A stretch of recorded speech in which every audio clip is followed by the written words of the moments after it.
everybody, it's Table 13. Woo. I'm a wooden leg, up here is Shady Ankle Bottoms, and over there is Mr. E. We are coming at you from Rational Radio, our weekly Table 13 stream.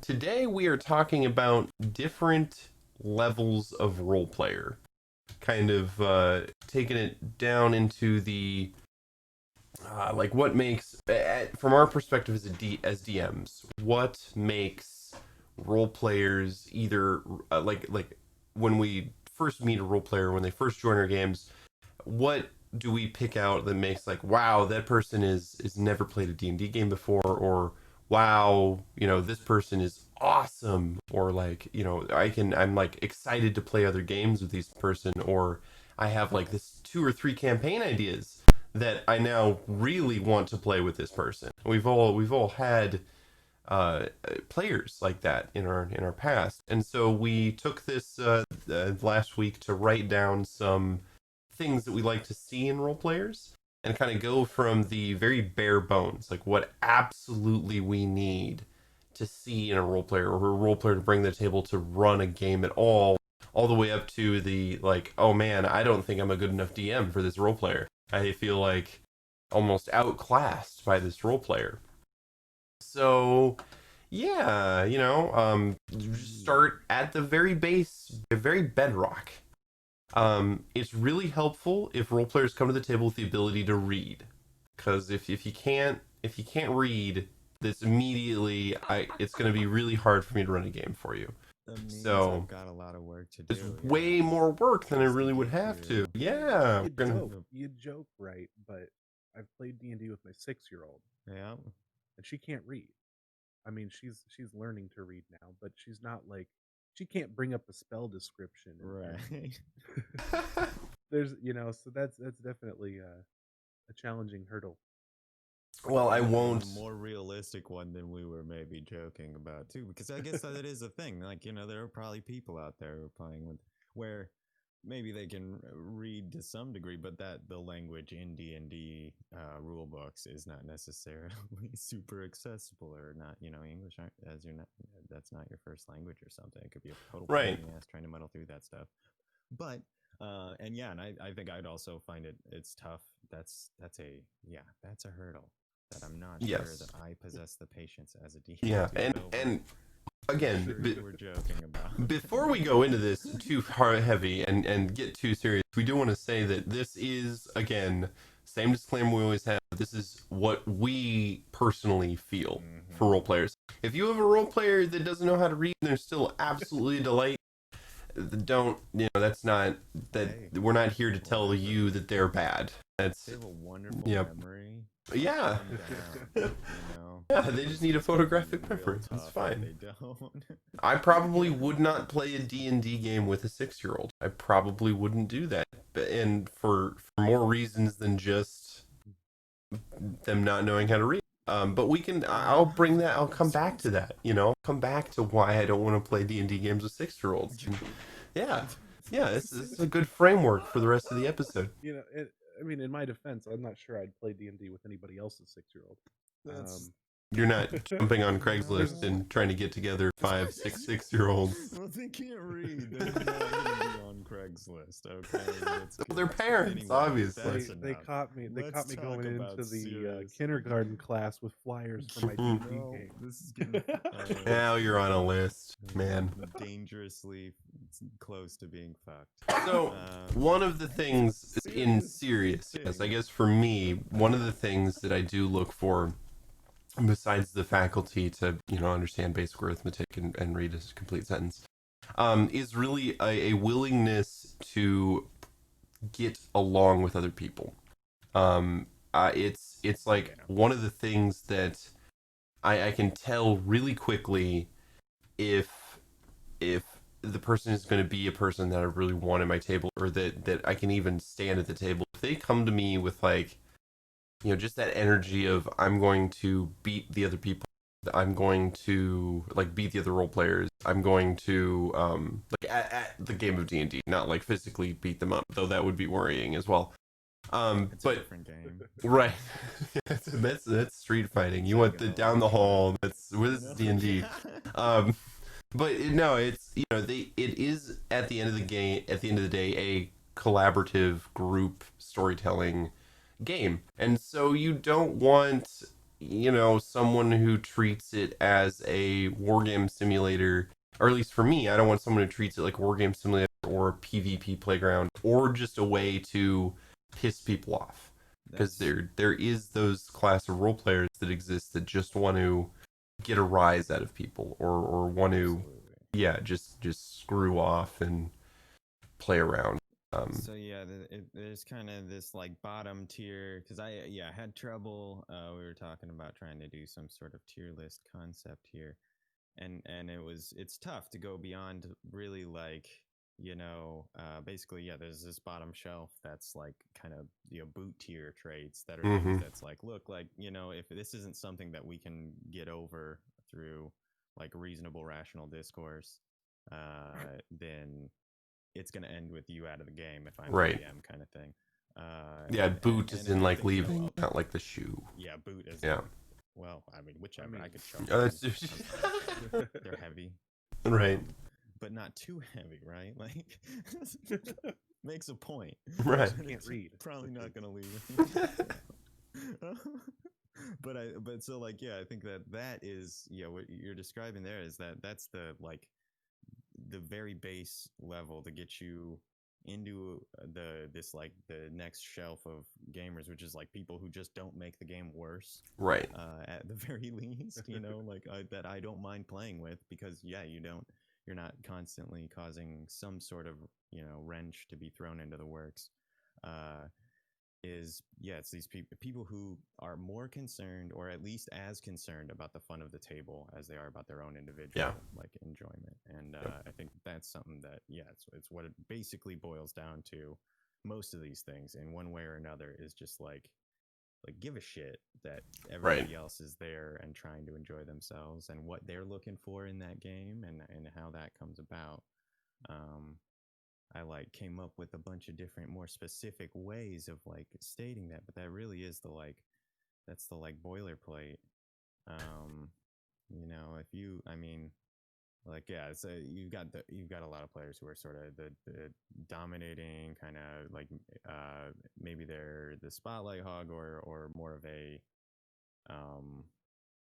I guess like I'm guilty of this. I less so now. I like to think than I used to be, but of having such a perfect plan in mind that nobody else can get a word in edgewise or something along those lines. Is sort of just being a more assertive personality than the rest of the people in the group to the point that people feel like edged out. Yeah. That kind of stuff can happen a lot, and these can be things that aren't necessarily like malicious. It's just people who are excited and want to play, but like if I can't bring it to your attention and say, hey, look, like you can't do all the things, like or whatever the example of a thing, but it's like every once in a while it's got to be somebody else's turn to do some stuff, or it's got to be okay that somebody else takes a suboptimal tactical decision in combat or whatever. Don't lose it over that. Yeah, if that's a fit that's being thrown constantly, or really if there are fits being thrown constantly. But like if that's a fit that's being thrown constantly, then it's it's a conversation or two, and then it's okay. Like I don't know that we want the same thing at this game, and it might be best if you look for your game elsewhere because you're making it hard for the rest of us to get to what we want to enjoy. And those are rough conversations, but I think that that's this bottom tier leads to that conversation as a general rule for me. Yeah. Another thing that is not necessarily just about like table having fun, but a basic thing that I look for is respect for the rules, in that like the rules that of either the table or the book, in terms of like dice, like cheating with rolling dice or cheating characteristics, or deciding that something has happened for your character without consulting me, or consulting the DM. You know, like like you like I pull out this magic item. The DM's like, where did you get that? And they're like, and it doesn't matter if they're pulling it out And- to help the players, like help the players on the team. It's like I need to know, what you got in your pocket. You can't hide things from me. Right, like I'm God, you don't get to surprise me. Right. I had a role player who wanted to play a robot who couldn't speak and could only spoke in like code, and they refused to tell me what they meant when they were speaking. And I was like, I can't do anything with that character. There's nothing I can I can't do. interact with you then. Right, like the person in charge of the universe can't interact with you because you won't tell me what you're all about. And so, we had to have a talk, and that we did end up changing characters, but it was just one of those things where you can't keep secrets from me. And then and on the other thing is like the artificer who just thought that because he was an artificer he could pull the fix out of his pocket. um and that's just like, okay, like I appreciate the like the creativity. Improv. Yeah, it's improv. Yes, and It's great, but like you can't just fix every problem I give you by pulling the fix out of your pocket. If I give you these problems because I know what's in the pocket, so I give the problems that'll like help with the thing. A solution. Right. And so That's- respecting that kind of relationship between the role players and the DM is also kind of a bare bones. Like you gotta do that, or the game is gonna be. I'm not gonna be able to run the game. I do think that I think like everything else we're going to mention here, I think it boils back down to like, you got to be conscientious and like concerned about like what everybody else wants out of the game too, or at least as much as you are about what you want out of it. And if you're more concerned about what you want out of the game than what anybody else at the table wants, then something's wrong, probably. Yeah. Something is wrong. Odds are you're doing something that annoys somebody at the table. I think a lot of that stems from, it's with newer players a lot of the time. I mean, there's problem players that have been playing for years, but a lot of those sort of base level things is sort of with new players, because people that play games like this are either coming from books they've read, or video games they've played, or movies they've watched, and they'll pick a archetype or a character or something in there they like, and that was like a single player adventure essentially. It was a thing where one person was the main the protagonist, Right.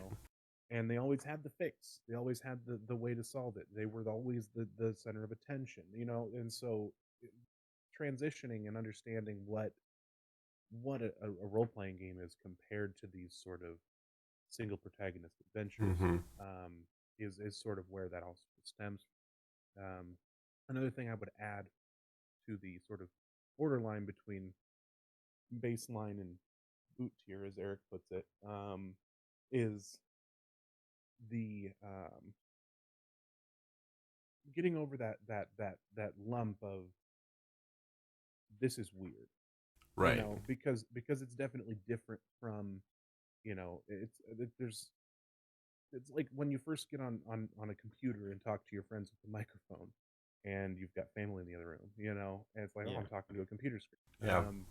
There's definitely like a thing where I think people sort of take this is a strange thing, so I'm just gonna treat it as a joke, Right. and moving past that, and kind of just allowing yourself to enjoy it, and see what, and sort of get into it. The insecurity. Right. Yes. Everybody's feels silly, so it's okay. We're all there to I agree with that. I to me that's not something, especially newer players. I'm not.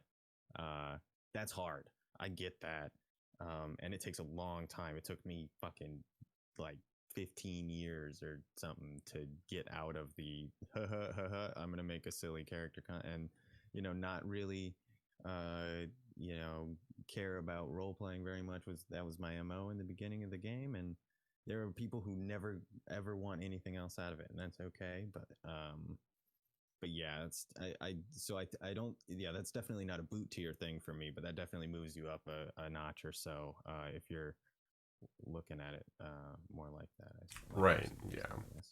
And you definitely like. I mean, I played a game with 4 freshmen. I was 26. I was taking classes at the local state college, and it got on the topic that I kind of do this for a living. They were like, "Oh, run us a D&D game," and most of them had never played a D&D game, and so I ended up with characters like names like River Running Fast and I think like the Punchy or so, it was is very strange names, and they were basically just trying to make each other laugh through the whole session. Just trying to do the next ridiculous thing, and I and again like I me personally as a DM, I have grown past that. I don't need to babysit a group while they do shenanigans. Like I don't like another DM that can do that just as easily as I can do that. It doesn't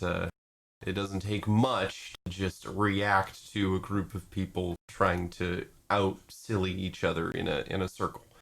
So I try to like one of the things that I wrote down is you gotta take it seriously. Yeah, like you gotta have some kind of tact. No, I said I feel attacked. Oh. And again now. Yeah, you gotta have tact. No, but it just like lacking tact. take it seriously. Like we can have fun, we can laugh, we can really get into it. But I want to laugh in character. I want us to be like making these jokes in character and not making jokes so the outside people stepping outside the characters can laugh. Okay. Yeah, Yeah. I get what the distinction you're making there. Right. Too. That's I think important as well. Is if it's like the characters farting around being dummies, that's maybe fine. not as big of a Yeah. concern. But if it's me doing something because it's a reference to Monty Python or whatever, Right. so everyone at the table, then now it's disrupted because the Right. game itself is being kind of shirked for a joke. I get where you're coming from. Yeah. On that. Or like It's assaulting not- NPCs in ways just for that the would fuck of it. that it wouldn't fly. Like your character wouldn't do that. Like you wrote down in your character sheet that like you're afraid of fire, and so why are you just like waving this torch around, or why are you like You're cool. yeah, it's just that's again, these are not things that I would like this is something I wouldn't kick someone off a table for. And it would just be something that I might not put very much effort into the game that character is running in, because I have many games and some of them have role players that I know that if I put forth the energy to, they're going to reciprocate that energy, and sometimes it feels like you're throwing away your effort into a black hole. And I think that's a concern for me as well. It's like if you don't if what you're putting out that you emphasize that you enjoy as especially as a DM isn't what the players key off of right. Time and time again, it gets difficult to continue if what they are keying on isn't something that you're super interested in. Right. Definitely that sort of like black hole of like, why am I spending all this time and energy on this thing? I'll just shortcut it, and then everything gets cheapened, and you get this the wheels fall off kind of thing. I don't think that sort of like unable to separate like the fact that this is a silly game and that this is a story we're making together is necessarily a deal breaker. It just leads to a lot of these other things. Right. Absolutely. I agree More with that, often than not, because they're not taking it serious. Right. And it is a game. This isn't like we're not sitting down and performing heart surgery. We're not. This isn't super serious, but I do want it to feel genuine. And I want there to be stories that people talk about out of it, other than just remember that time the barbarian took off his clothes in the middle of town, Right. and made everybody freak out. That's, I mean, I don't know, go get drunk or something. Yeah. Go be silly somewhere. Don't run around naked in public. People. Right. Not Don't advocating do that that. here. Don't do that. Yeah. Absolutely illegal in not. most I'm places. just saying, like, there's you're not you're not doing the thing you want to do if that's what you're wanting to do in this game. Right. You should be out doing something different than playing a game with me if this is what your Right. idea of playing this game is. But I think and so I think there are people that are trying that are just jumping into it and do and they're maybe a little nervous about it, or they kind of on the edge about whether or not they feel confident enough to role play. Those are different. That's a different thing. Yeah, if effort is like Yeah, that's big. 98.999% of the battle. Like you just gotta, if you want to try to engage in any meaningful way, that like puts you out of this boot tier for the most part, because then you're gonna be willing to listen to me if I say, Yep. hey, this thing that you're doing over here, it's kind of disruptive in this way. Is there a way that we could edge out of it? And then get into a conversation with the person that it's rubbing the wrong way and talk about how there's a compromise available. If like all that stuff's on the table, then you're a great role player. Like you're already an A tier role player in my mind, because the rest of it you can teach. Right. Yes, exactly. That's the thing, that if you don't have that, I can't move forward to anything else. I can't if I can't say, hey, here's how like the table works the best, and what like what you're doing that is maybe making it not work so smoothly, and that not be a personal attack that has to, be met with some sort of like aggressive response, then, yeah, then you're out there, I suppose. Exactly. So yeah, so going on, kind of moving up the line here. Something that separates, I think, like maybe the beginner to intermediate to getting to like the role players that I really enjoy is when they're in character and when they're out of character is very clear. It is easy for me as a DM to know when their character is talking and when they're talking. And this doesn't just have to be a voice, a character voice. It could just be a way they present the words, or the way that they like engage with the other role players role playing. Because like if you have one person doing a voice and the other person, people answer them in their own voice but with the correct cadence, and if someone is like, my father has been killed, and the other role player goes, oh no, that's bad, then I'm not gonna, that's fine. But if they're like, oh, that's terrible, in their own voice, I'm going to be, moved by that more than someone who, or the person who's almost afraid of being in character. And you're like, okay, so, the shopkeeper goes, hell, welcome, young traveler. And the guy goes, all right, we're Berserk Nag, the barbarian, is going to buy an axe from this guy. And, they refuse to get into the scene. Rather, they like to stay outside of it and control their character from almost a third person perspective.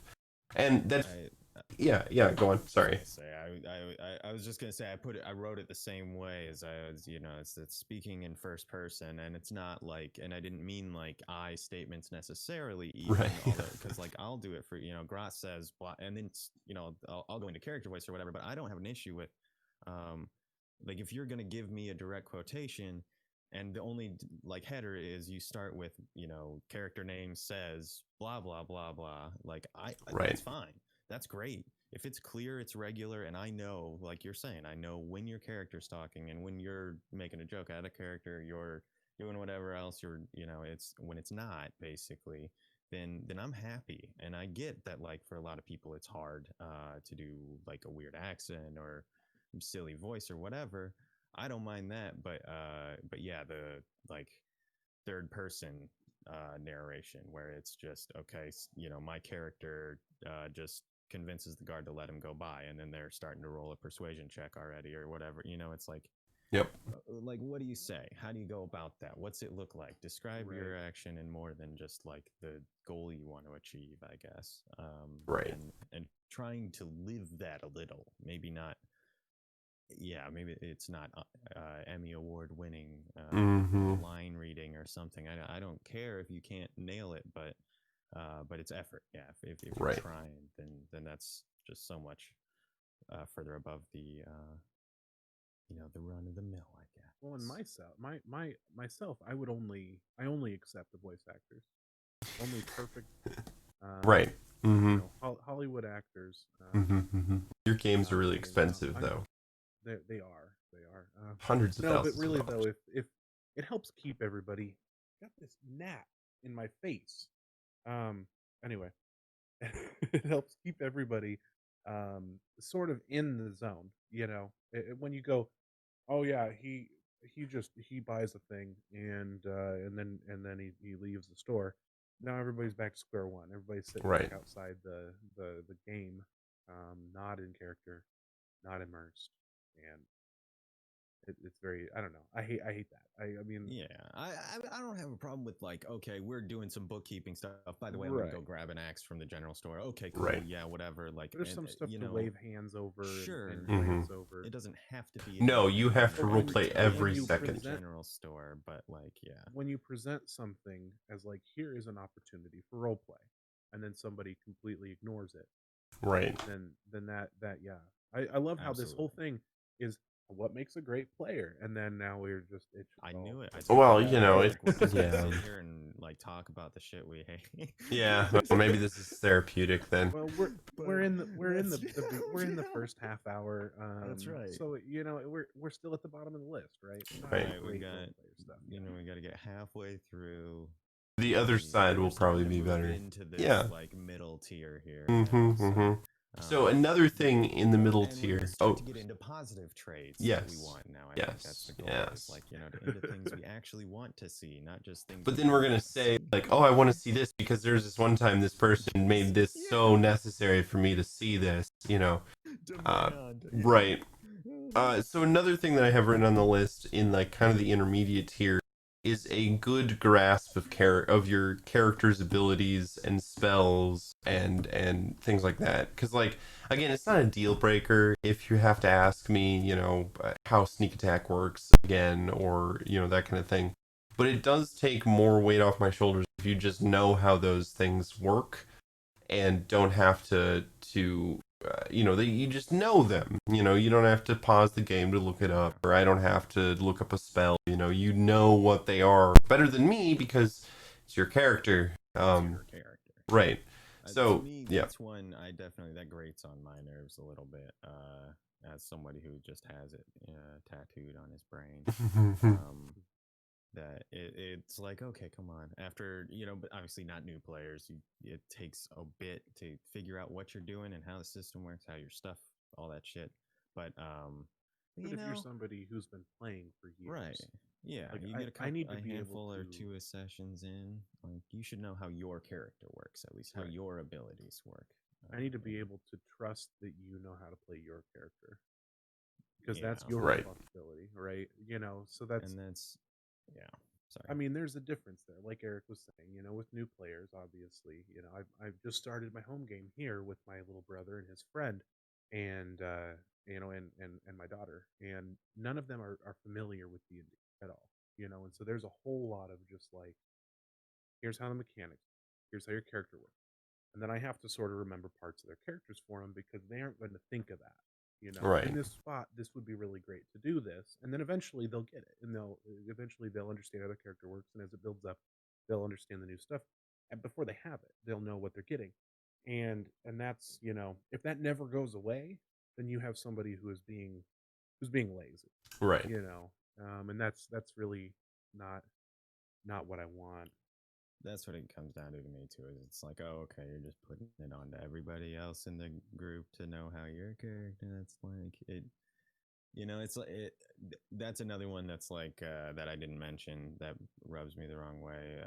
But like not being there on time or Oh yeah. regularly without. Yep. Like if Yep. you're going into the game saying, okay, this is going to be a weird slot for me, guys.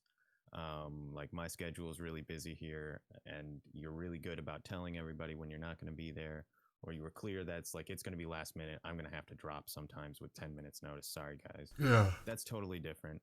But like, real life always comes first. But like, it just when it's when it's regular, that's another one that can get me. Grinds your gears. Yeah. Yeah, if there's not a lot of other redeeming qualities for the player, it's hard for me to justify that stuff. Yeah. Yeah. Because you It do. can't be fixed with a conversation kind of thing, obviously, as well. Like you schedule D&D games to play D&D games, and so it's frustrating when you have players that don't uphold to that obligation that they've set themselves. Like, I'm not forcing you to play D&D. Those respect things. Yeah. That you're talking about right at the beginning. It's just everybody, you got to respect that everybody's there, and everybody's made this same commitment, and try and not be a jerk about it, basically. Right. Yes, exactly. But yeah, knowledge of your characters' like mechanics is something that I like to see in the mid tier of role players. Kind of going along that, I guess, like also what I like to see in like the mid tier of role players is also the ability to like pick up a storyline and follow it in a cohesive manner. In that, like, sometimes new role playing groups, and sometimes, I mean, even like the groups that have been role playing together for a long time, but aren't necessarily super focused on a story, do have a problem with like kind of forgetting motivation between sessions, or changing motivations between sessions, and it's not necessarily like, oh, we're getting the goblet of Cathythax from the tomb. Like, we all know this, but like, why we're doing this, like, give it to when we leave. right? Like, where, or we're selling it, right? Once we get it, and then the other party's like, no, I thought we were gonna do this with it. Yeah, We gotta take it back. we're gonna destroy it. Oh wait, I thought I was. Yeah, yeah. We talked about this one thing with those other guys. Yeah, that. Or if you've got like a multi-session arc where you're going to go hunt down some kind of like werewolf thing, and you have to go through like 3 different areas to get there, and there are side quests along the way, and then they just sort of get lost in side quests. Right. Like, this was like the main arc that you guys were doing. It's Now we're over here picking flowers there's for the old lady. a saying. It's called shaving a, or washing the car by shaving a yak. And it's like, oh no, it's change a light bulb by shaving a yak. Yeah. So you need to change your light bulb. More reasonable. It's not. So you need to change a light bulb, and so you have to go to the store. You get to your car and realize you're out of oil, or something in your engine is wrong, and so you have to go to your neighbor's house to get that tool that you gave your neighbor 2 months ago to collect. He won't collect it until you return the yak's hair stuffed pillows that he lent you, that were his brother's, that he lent you, and you can't do that because you ripped the yak pillows, and now you have to find more yak hair to stuff the pillows with, and now you're shaving a yak so you can get the light bulb. And that happens a lot in D&D games, and it's not necessarily the player's fault all the time. Sometimes it is DM's fault for, just a combined effort, not losing the plot a little. Right. Sorry, I didn't. But yeah, but good role-playing groups can actually help the DM stay on plot by not getting super bogged down by those kind of things, or remembering why they were on the thing in the first place. Yeah. It's like, definitely throws you up into the S tier. Is notes. Yeah, right. I feel with that now. Yeah, meaningful, real notes. Don't worry, there's like nothing in there that I qualify for. It's okay. Yeah, we're not gonna tier ourselves as as players here. Is things I aspire to. Basil was absolutely an S tier role playing. Yeah, 100%. Totally. Hey, I knew how Fireball worked. One thing that's really that I love that I think would put you in a really high tier is being able to get into like a really genuine in character conversation. I know we've kind of touched on that a little bit, but like, there are some people that I've played with and that I still play with that they talk, and if I didn't know this person, I would believe I'm talking to Grognak the Barbarian, or or whatever, because this is a totally different human that they've just stepped into.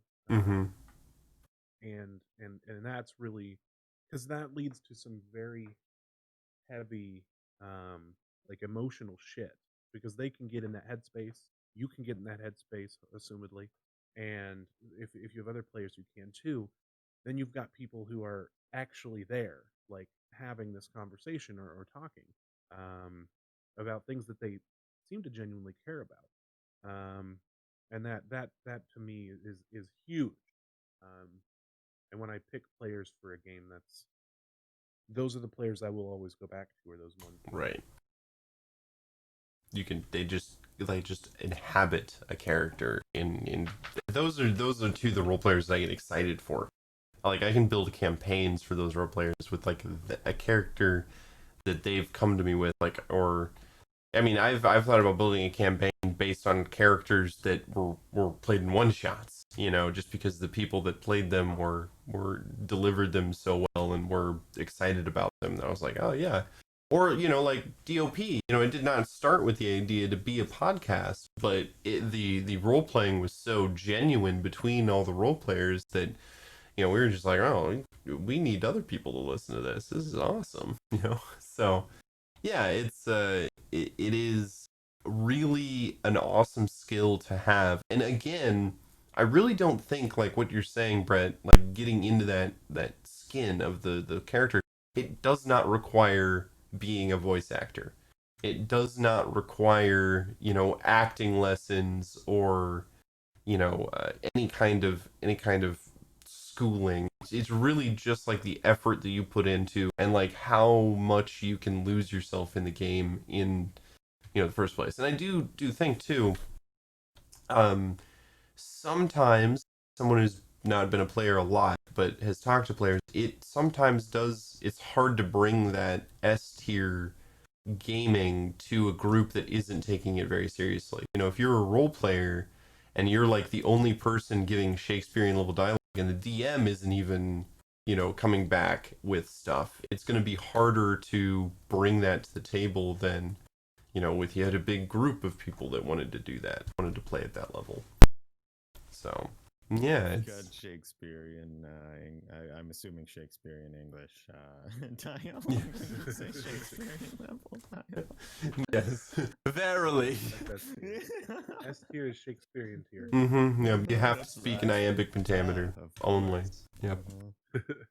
No, it definitely sort of, to me, goes back to that, like, how weird are you gonna feel playing D&D, getting into your character, acting like you care about this little goblin friend of yours, Mm-hmm. especially with your wife and children sitting in the other room.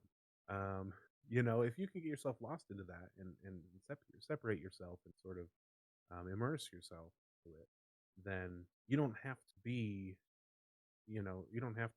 super great at picking your words out, and you don't have to use a fancy voice. You don't have to be an Eric level voice actor. Yeah, right. Like, I have two voices or three voices. I'm really, really bad at voices. Every time I do a gruff person, it's Corthax. It doesn't matter. I can start off somewhere else. It becomes Corthax by the end of it. So I was playing Monster of the Week the other day, and I played a character who was had kind of a gruffy voice, but it was kind of like a nervous person, and he had like a kind of like a smoker's voice or whatever. And he was just Corthax by the end of that session. Oh no. I mean, it's I'm plagued by this curse, but but I mean, on top of it, I'm not by any means a great role player or anything, because I'm not going to toot my own horn, um, but I think that getting immersed into the game, I can have three voices and still be able to contribute, Yeah, pretty heavily on an emotional scale. absolutely. Because again, you really believe it, and that's the thing. You're putting forth the effort. Yeah, yeah. And I'd make jokes. God only made 6 voices because I can only really do about 6 of them. And it really, I've never felt as a DM that my lack of voices makes the role players less likely to be immersed in the story. It's really how you present the things. And so, kind of going along here, higher tiers are going to be a little bit more like stuff that don't feel bad if you can't aspire to this, but like, like professional voice acting level. Like, I do want to toot Eric's horn a little bit. Toot, toot, toot. You have No, let's not. Let's do excellent, something else. excellent ability to bring across some accents that are it is amazing. Like you can there are like few accents in particular you sound like a completely different person. Like, for Close My Eyes, it doesn't sound like Mr. Eric anymore. This motherfucker, we were gonna do a Like game. this. We were gonna do a No. game on stream, and we did it a few times, but it was a pirate game. We was playing an Irish. And he sits down and crams watching Irish TV shows for like a week, and he comes to the table with like a perfect Irish accent. Yep. It was crazy. It's not even that good. It was so good. It was so good. That was the best part of that campaign was Eric's accent. Something else now. See how red we can get Eric. We match the British Union Jack in the bag. But yeah, no, really, character, like role players that sit down and like study things. I have had characters like player characters who like I was like, okay, yeah, you can build a family. You can just give me a backstory. And they come with like a freaking book, flop it on the table, and I was just like, yes, I love that. I love that effort that people were like, yeah, I've been cramming Irish soap operas for the last 3 weeks in preparation for this campaign. Yeah. It was Jack Taylor. Okay, Month of voice lessons to prepare for this this character. But like a Mickey Spillane style. Fuck off. Hey, you're just lucky I'm not being like, Eric, give us some. Tell us what it is. Let us hear this voice. We're gonna have we sucker that out of me when you do an NPC voices. Right? So this is I'm dealing with enough. Oh man, nonsense praise designed to make me uncomfortable. Bullshit. But really, yeah, like role players who sit down and really invest themselves like outside of the game in the game that I'm trying to run really do belong up in the very tops of the list for me, because it makes my job easier. It makes the players that I'm running the game for around this beautiful player also have more fun because I have more content to throw at them. And yeah, I love it when role players bring outside creative writing to the table. Love it. And that's I mean, there's a certain level on that for me where it's too much. I'm like a backstory. If you write like a 20-page backstory, I can't be fucked to read that. I can't follow it to a T. Like, you're a bastard. No, I mean like there's it's more than just reading it, right? Like I'll read it and I'll enjoy it, but then now I have a set of rules I have to follow for this character, and if I have to do that for 6 characters, that's a lot. If you can give me research paper now, you give me like a page and a half, you give me like 2 pages, you sum it down to 2 or 3 NPCs alive or dead that you care about, and these different things, and that's great. I can work around those, and I love that because it helps bring the character into the story. It helps the player have a hand in making what's important to this character important to them, which is wonderful. But what I where I was sort of going with this is what you're talking about. What I love about that is it shows me they care. It shows me that they're enjoying the game, and it shows me that they're willing to take time out of their life outside the game to talk about it or to think about it or whatever. Which is, and this isn't anything about role playing, and it has nothing to do with how good or bad they are at it. But something that makes me very happy as a DM is when I have people talking in the game chat, you know, in between sessions talking about their characters or what they're going to do. If I had a game, well, and I do have games where it's like the day comes and they're like talking about how it's the day to play the game. That really hypes me up as a DM. That people are really looking forward to this. What did something that you said? I wanted to say something, and then you kept talking, so I had to listen to what you said to prepare what I was going to say. No, it's okay. It's okay. Hang on, wait. I'll think about it. Swing in with one. Yeah, go for it. But I was gonna say that that is really, I think, like that's some S tier player traits, as well as that it's that not necessarily just working with their own background, but dovetailing it in with the setting that you've created as a DM, and like being willing to have that back and forth where they say, okay, I've got this, I've got a 20-page story. Let me talk you through the bullets and find a way. Okay, I've got to change this detail here so that lines up with this, and oh yeah, this could connect cool to this plot that you're talking about here. And so they kind of know the major set pieces and players that they should, that their character should be familiar with, and maybe a little more.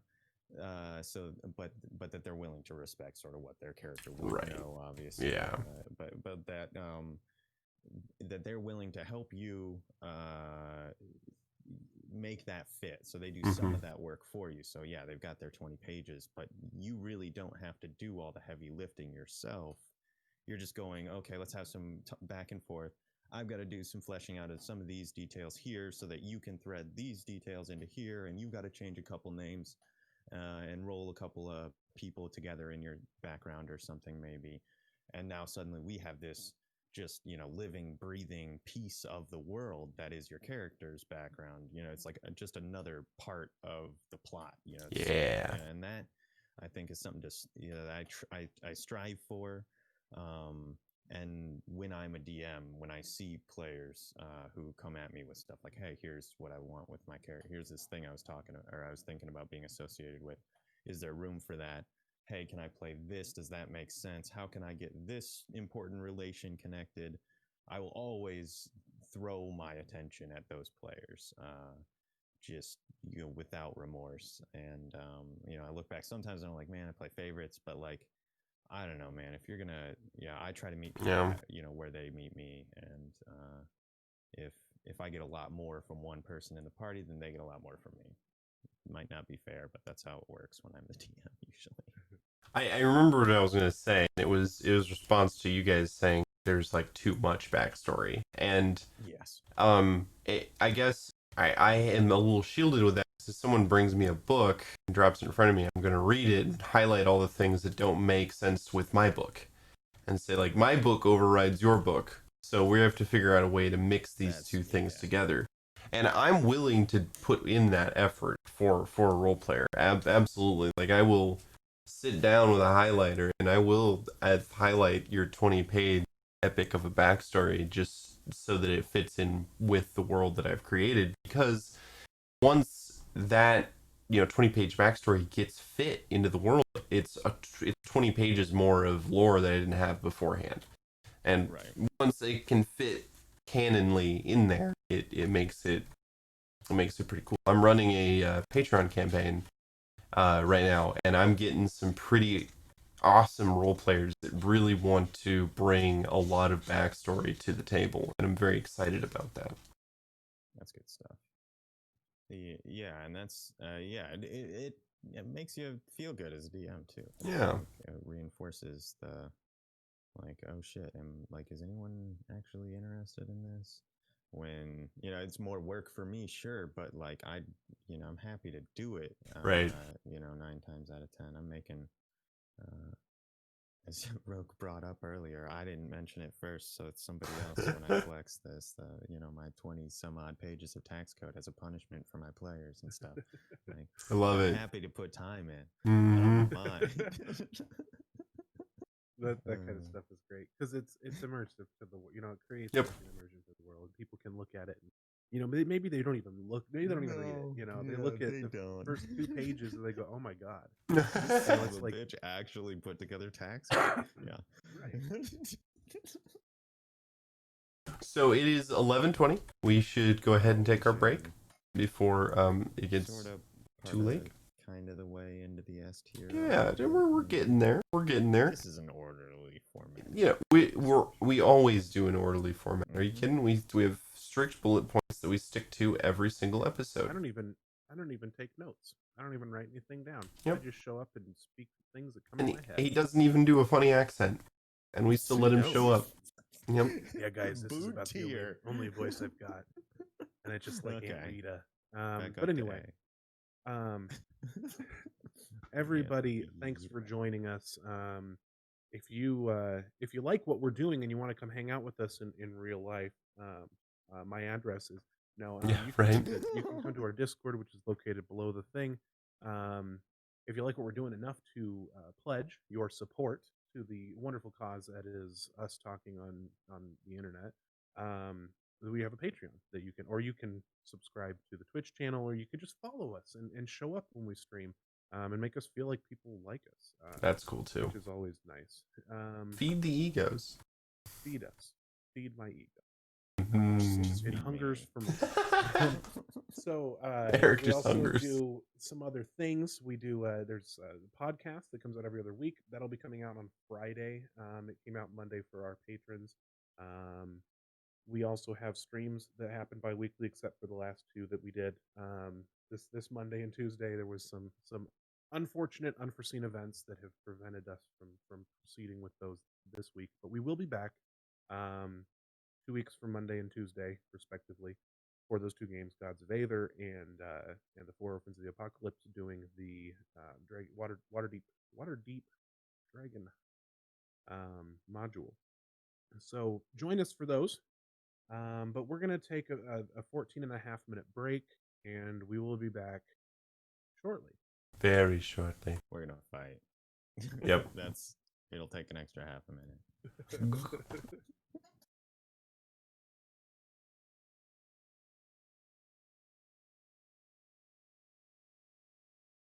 Buddy. God. Hello. Whoa. We're back. You did the wrong slate. When I make my clips, it's gonna look wrong. I'm sorry. That's unnecessary. Anyway. I'm sorry.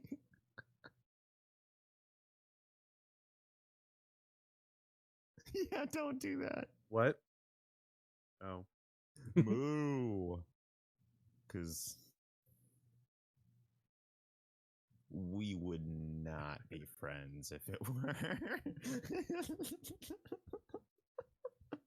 It would not. Oh, Legs, you're muted, apparently. Are we all muted? Nope, just you.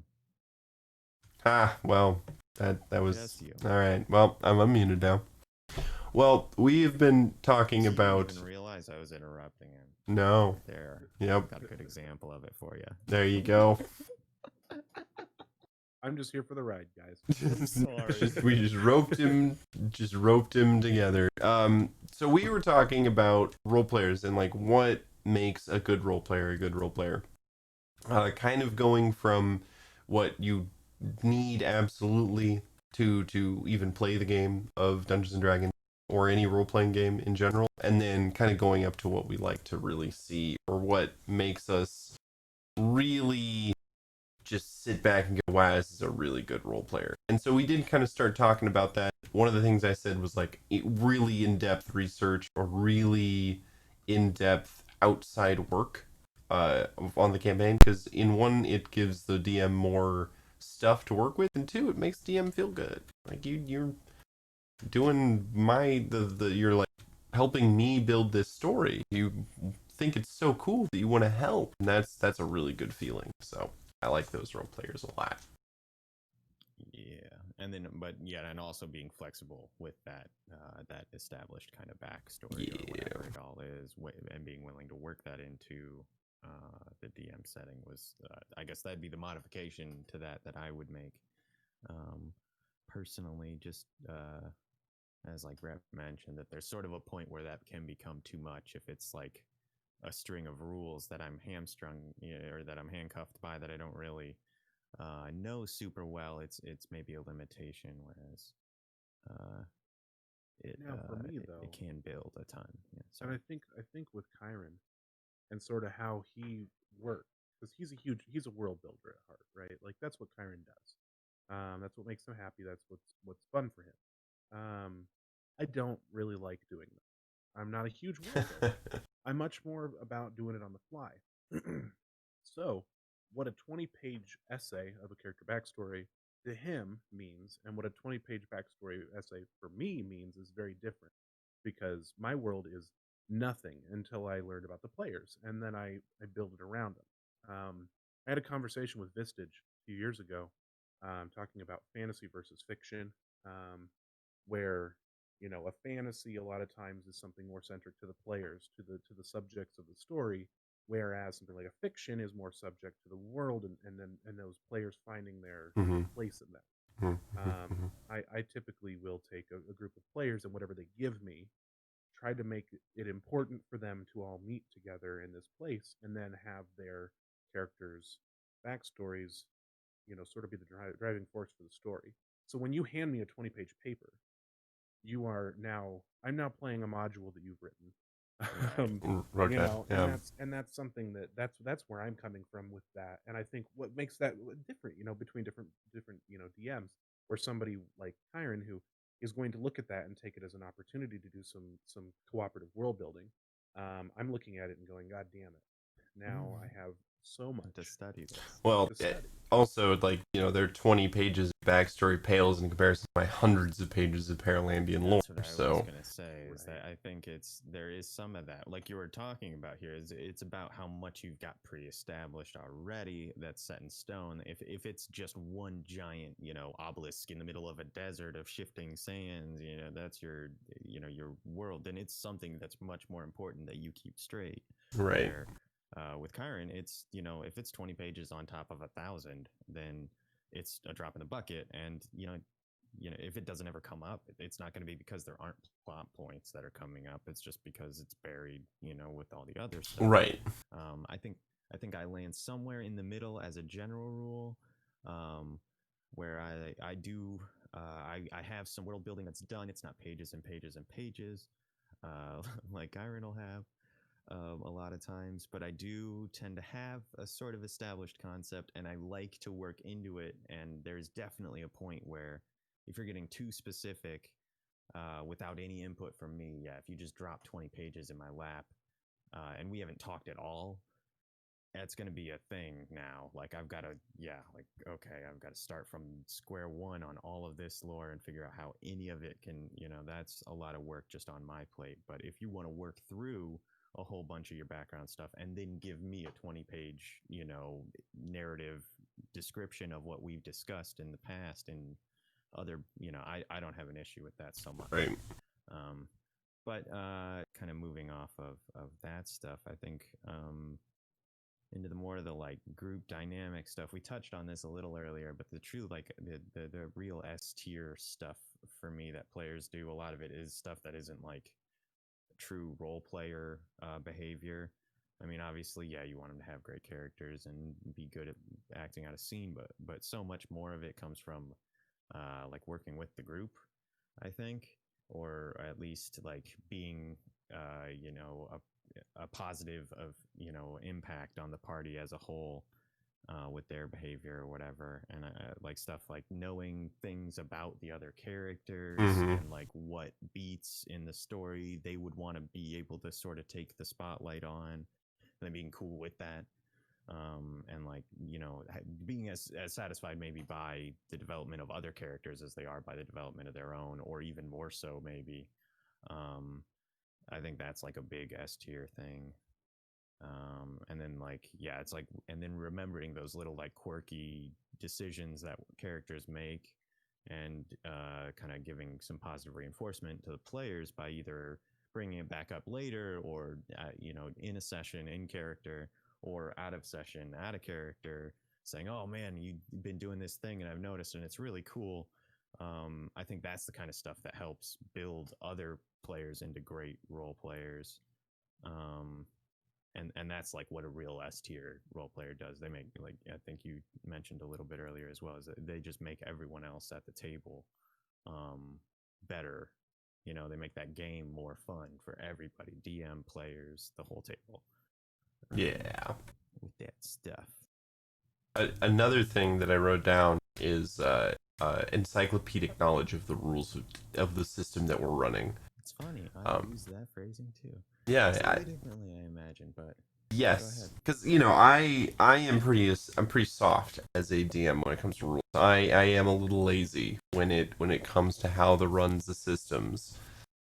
And sometimes that can lead to me just kind of going, okay, we'll solve it this way without trying to like look into the system to figure out how the authors of the system have solved this.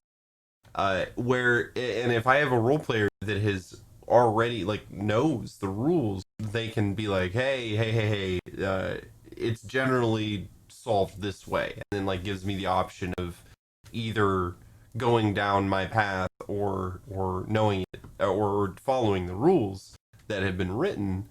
And then that also allows me to like compare what I was gonna do with the rules, or like compare how the rules as written are gonna pan out in this encounter or in this session. And it is super helpful, and I really treasure those role players that do have a really good grasp of the knowledge of the rules. I put something similar, and it's actually much more similar than I expected. I thought that it was you weren't going to have some of the same qualifications I put in, but you really pretty much do. And I think, like as a dyed-in-the-wool rules lawyer, self-admitted, like I am, and that's who I am. Like I like this concept. I've tried to come up with a different term for it, but it's not. It's like an arbitrator or a circuit judge or something. The idea is that they're not the be-all, end-all authority that says, "Oh no, this is the way that it works." But like you say, they have this encyclopedic, whatever, knowledge and understanding of the system, just so that like when asked, they can gently present the raw on whatever the thing is. As someone who finds themselves in a position where frequently I'm like kind of overstating the raw as maybe more important than what the DM's discretion is sometimes. Like that's one that I watch really closely, is that because maybe like you're saying, as when in situations when I'm playing with you and you don't you're not sure how it is, I try very hard to make sure that I'm not overstepping when I suggest how raw does it or whatever, Right. And like getting past the point of, well, here's how it's done in the book. It's still his call, obviously. You don't Right. ever, like S tier players aren't ever gonna like rally the party against the DM's decision. Nah. They're always a champion of the DM's authority, I think. And unless they're being a total prick, Right. that happens obviously sometimes. Yes, But, yeah. And I mean that's something that I didn't write down, but I think a good S tier player too is someone who can identify when the DM is also being sure. kind of a dick, and do so in like an objective, like, hey, because like I've talked to people who have asked me like, I have this DM who's doing this, it's really bothering me, what do I do? And it's just like, well, go, have you tried talking to them first, or have you tried like like communicating that this is bothering you about this campaign, or this is bothering you about the way you interact with this other player. And I think like S tier players help other role players bring what they want to the DM, or help, even sit down with the DM and be like, listen, you're doing these things to these role players and they're not liking it. And I do see some of that, like they maybe don't feel comfortable coming right to you about it, or I've noticed it, I'm not sure they do, whatever. Yeah. It could just be me talking out my ass or something. Exactly. And so that's an important thing for good role players to have, is the ability to know when to respect the DM's authority, and when to step in and be going like, hey, you're abusing that authority, or hey, you're yeah, just abusing the authority of the DM, But again, like I think that's really that's a high level, because you have to know when it's not like a DM always goes, or he's just there to give suggestions, or he's just there to run the rules as written. There is that line in between those philosophies that I think the good role players can really travel. A good role player can be like your XO, Bax said. Yep. I think that's right. Yeah. They're going to give you a suggestion, but they're going to be just as comfortable going with DM fiat as rules as written. And, Yep. Even if the two are not, are totally mutually exclusive. And it's not going to ruin the session because you decided to go, go Right. in a way that's not rules as written or something like that either. There's not going to be a fit thrown. by anybody involved, and they're going to be one of the people who are trying to like mediate the situation and Yeah. conflict with any of the other players, even if they are the one who was the first to suggest what Raw actually was or whatever. But I think that that's a kind of an interesting a way of looking at it, as well as the XO kind of concept. When they're quiet, apparently. But trying to think if there are others. Another one that I really like to see in like the real top tier is again that sort of encyclopedic knowledge of the system that result, but it's not just rote memorization, but a comfort with it that allows you to help the DM with homebrewing stuff, or balancing efforts. That's something that I love when there's a player who's got an objective eye. They're really not trying to just scam the DM into giving them something that's too powerful, but that they're also creative and coming up with, hey, like, how do you feel about this mechanic or something? It's like, okay, can I reskin this way or whatever? Like, if it's never more than just a suggestion and there's no hard feelings, if the DM says, I don't think so, right, then it's not like a super serious issue, I don't think. I do. One thing I really like, and this is not super the same, but it is kind of along the same lines, where players sort of helping the DM out, quote unquote. Think session 1, session whatever 1 or 0.5 or whatever you want to call it, where the party all meets in a tavern or whatever, right? And the party member or party members who are looking for a reason to have their players all work together, who are looking for a reason for them to be interested in what's happening, who, instead of me as a DM having to win over each of the players or each of the characters, they're looking for a way to help meet, in the middle somewhere. And, so maybe I didn't think about this one thing that would maybe make a character a little less, a little more apprehensive to work with the rest of the party. They're able to set that aside and find another reason why their character would be interested. Right. Yeah, that's sort of, they've got a consistent character concept, but it's not so carved in stone that they are forced to throw a wrench in the works necessarily. And then also, like you're saying, they're willing to explain away a reason that they might be easier to handle essentially as a party, like but go along with the flow with your DM, right? Sort of, when you're in the early sessions, especially. That's a great example, I think, is like the everybody meeting together. It's like, if you got to drag them kicking and screaming to the first quest, it's like, dude, like, I get it, but like at some point it's sort of just, hey, like, we all know that this is still like everybody's characters are still a little rough and like we're all trying to get there.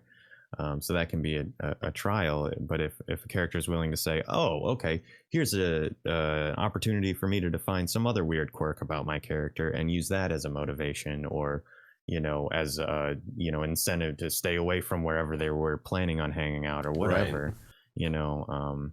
You can develop your character and get very cool concepts like that by just by being sort of acquiescent to your DM's greater plans. And, right. And I think it can work. It can work in more than just the beginning session as well. Sure. And I think what it comes down to is like the player has an interest in being in the story, and not just about his character being unique or different. Right. While it is important for everybody's characters to be different, for them to feel different, than just an average fighter or whatever. If those differences cause you to be somebody who cannot do the things that that you've sort of set out to do, then you're shooting yourself in the foot. Yeah.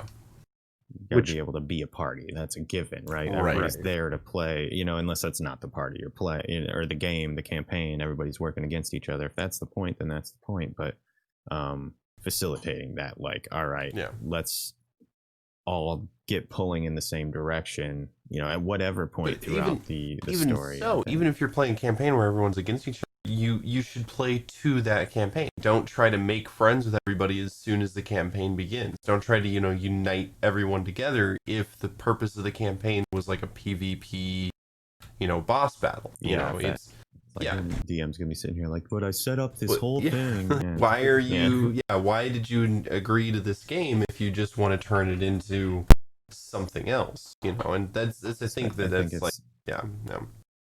It's like that S tier, like it's a meta awareness, I guess, of the DM's plans, and usually that's something I see in players that are DMs too,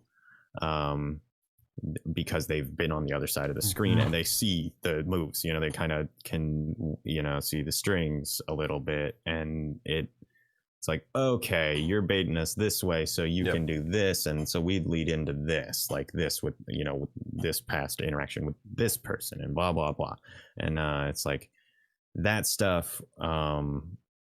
As a DM, players who are able to do that and willing to like sort of put the effort in to try and connect the dots a little bit, where maybe some of the DM's moves missed a little bit, or the hook didn't sink as hard as DM was counting on it, or they misread somebody. They gave a description that they thought really hammered it home, but people, but whoever got it clearly missed the point. They can bridge the gap and sort of push people back. Not on the tracks, but every campaign has some moments where, exactly, where the DM's trying to get you along a certain arc, and every DM's got stuff that they prepped that's ready to go, that they're trying to get to every now and again. It doesn't always happen, but it's nice when you have someone who can help ease you toward it without really like shoehorning it or dominating the play, hogging the spotlight, doing any of those negative things. Just sort of pushing them along, nudging people in the right direction. Those things really are what make DOP special for me, is because we're all like, we are all sort of try to progress the plot, and do what, like, would make sense for the story for the most part, and we don't try to hog everybody. It's not like Veros isn't there trying to take every moment, and Tilly isn't there trying to take every moment. Verthax isn't. It's like, we find a thing and we're like, okay, this makes sense. Said everyone but me. Grant isn't there like trying to hog the moment. Shut up. That was an intentional slight at no. I know. I could tell. There we go. No, but that's it. That and my biggest thing, and I know we're getting close on time, but I wanted to shoehorn this in because I didn't make a list, but I did come up with a bunch of things in my head, and this one returned to me. Just as good. My biggest thing, the biggest thing that makes players great, because of how I DM and how I sort of create my stories, is I'm a very reactive DM.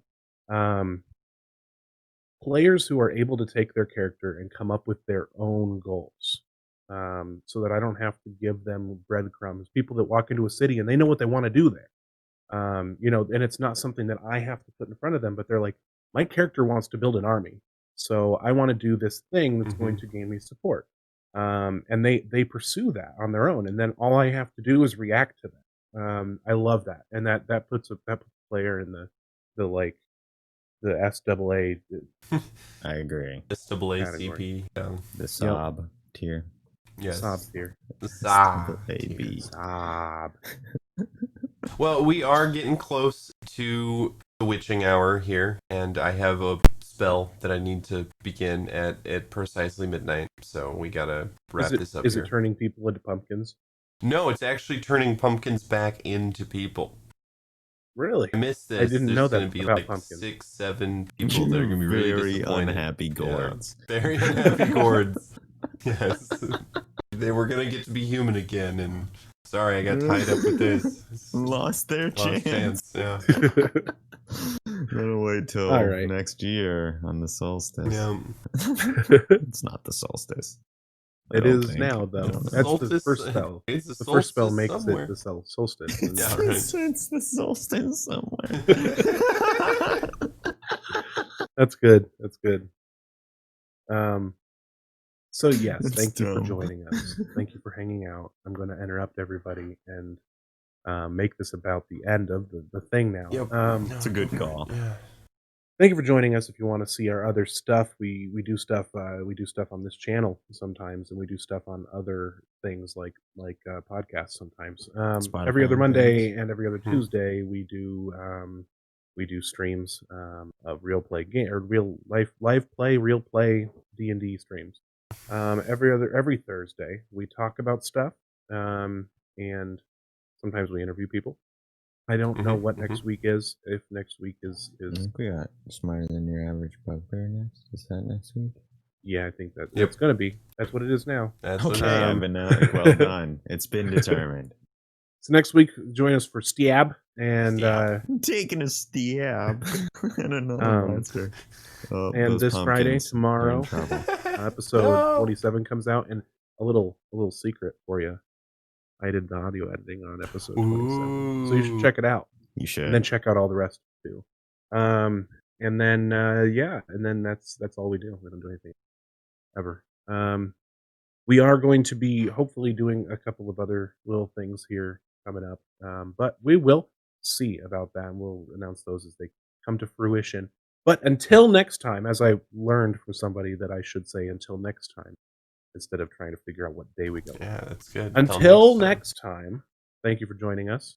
Thank you, And- everybody. Dead pumpkins. They're pumpkins for another year. Damn it. They're going to be so upset. All right, everybody. Bye. Bye.